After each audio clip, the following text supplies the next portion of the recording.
Panginoong, nananalangin ako sa Allah matapos sa itong mga problema na to dahil naghihirap na ding kami. Hindi po kayo lang naghihirap, karami niyo po kami hanggang sa muli. Bismillahirrahmanirrahim. Alhamdulillahi Rabbil Alamin.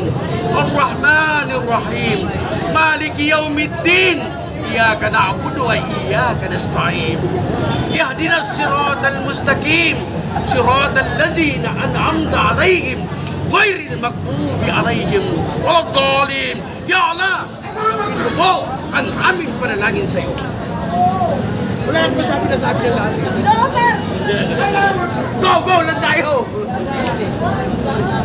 Maraming salamat po. Salamat po. Hello! Tapan natin. Hi!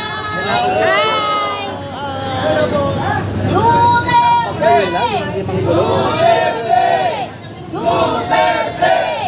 Pananampalataya man lang sa buwan ng wala ba kayong tinatawag ng Diyos? Pagising na po ang lahat ng kwan ko, maawa kayo. December na December, kwan kong pa rin kayo. Grabe na yan. Wala ba kayong plano para man lang harapin ang altar ng inyong sinasamba para sa ganon kayo ay hindi ng kapatawaran sa inyong sinasamba.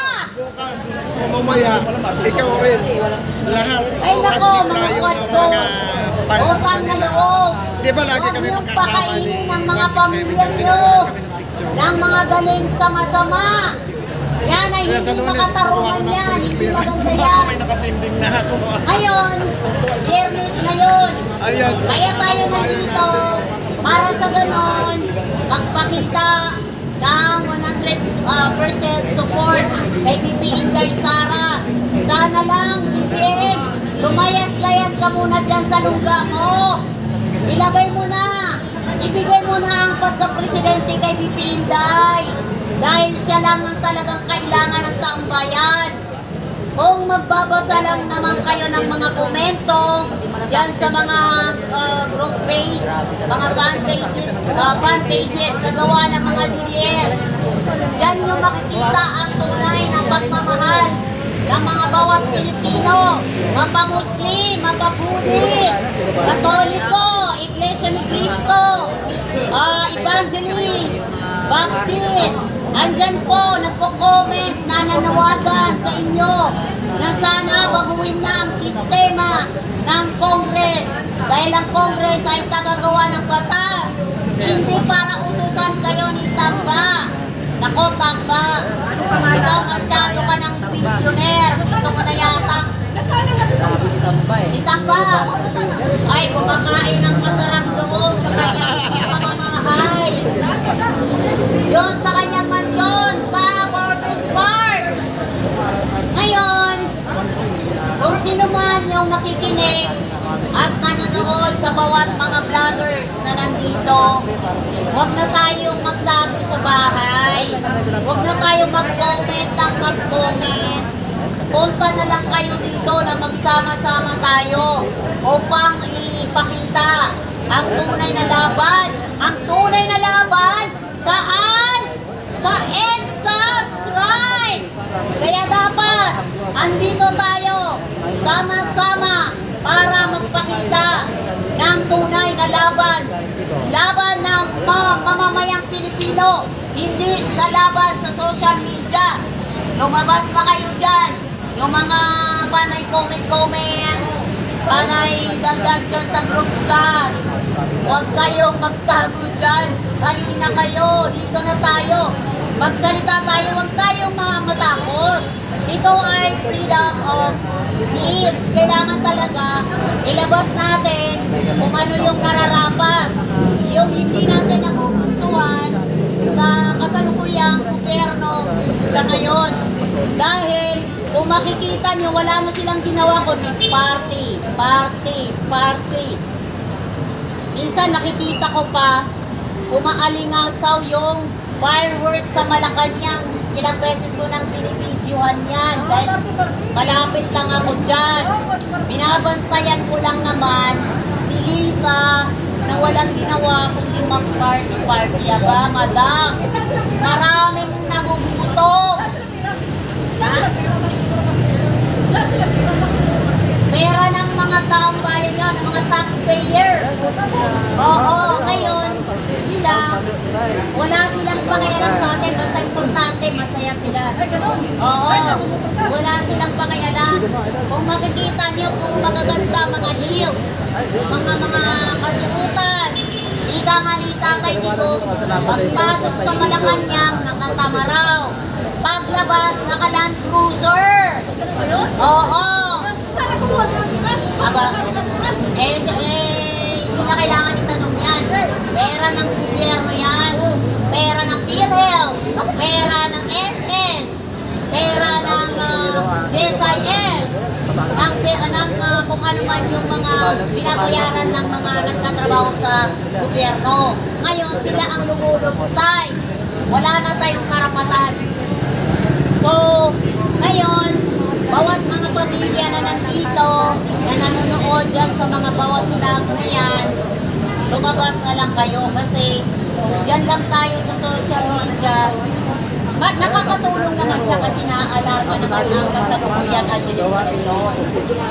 Ngayon, ang masakit dito, yung nagtatrabaho ng tapat, yun pa yung pinag-iinitan ng buwan ko. Pero ang tanong, si Joel Chua, ano ba ang nagawa niya sa kanyang distrito? Diba? Wala siyang nagawa, kundi kalkalin yung kalsada doon sa NLU. Pinalitan ko na ng magandang kalsada. Eh kung makikita mo, bakit mo lalagyan ng ganun yung kalsada? Kalsada yan eh. Ang importante dito, trabaho, yung pantawid ito, hindi para upusin ang pera ng gobyerno. Dapat hindi na ginagamit yung mga AX na yan. Dahil yung AX na yan, para sa kaalaman ng lahat, gagamitin yan pambili ng boto. Kaya kayo, mga taong bayan, pag hindi kayo nagre-reklamo, wala na. Wala na tayong patutunguhan. Reklamo na lang ng reklamo dahil tinatanggap nyo ang bayad at suhol ng mga kumakandidato sa inyong lugar. Magbago na tayo. Kunin natin ang pera. Huwag natin iboto ang hindi maayos pamuno sa inyong lugar. Yun. Kaya, kayong mga Pilipino na mga matitino, huwag na kayong mag-stay sa inyong social media. Lumabas tayo nang sa ganon, makita ng kasalukuyang gobyerno na nandito tayo para magreklamo para sa kanilang ginagawang maling-mali. Hindi na po nakakatulong yung nangyayari ngayon. Lahat na lang ng kakampi ni BP, gusto nila gurgurin, gusto nila ikulong.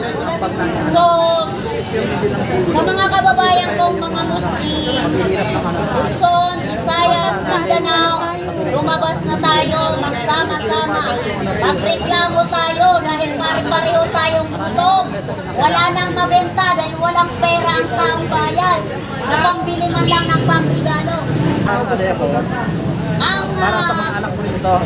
Ang pinaka-importante dito, yung panawagan. Hindi kami maglalabas ng pera ng mga Duterte, bakal, mga bangag, maglalabas ng pera dyan. Kumakain ng kasarapan tayo, nagpapakanila. Diba? Sana sinitay na ang ilagay. Bakit nandun ba si Sinitay na, please, utang na loob, BBM. Bumaba ka na lang dyan dahil ang ulo-ulo na po na sana paninin natin ang kapwa natin mga Pilipino na naghihirap sa kasalukuyan. Hindi dahil papayaan nyo na huwag nyo nang kalkalin niyang confidential fund.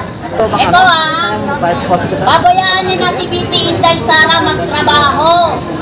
Huwag nyo nyo nang kalkalin na ultimong kulang na lang pati buto. Kakalkalin nyo na, wala na kayong ginawa kundi mangalkal ng hindi naman problema. Ang daming problema sa bayan. Utang na loob, mga brothers sa mga congressmen, mga guwapong congressmen dyan, na mga matataba, na lagi na lang magpapasikat, busog ang kanilang bulsa. Marcos resign! Marcos resign! Marcos resign! Marcos resign! Marcos resign!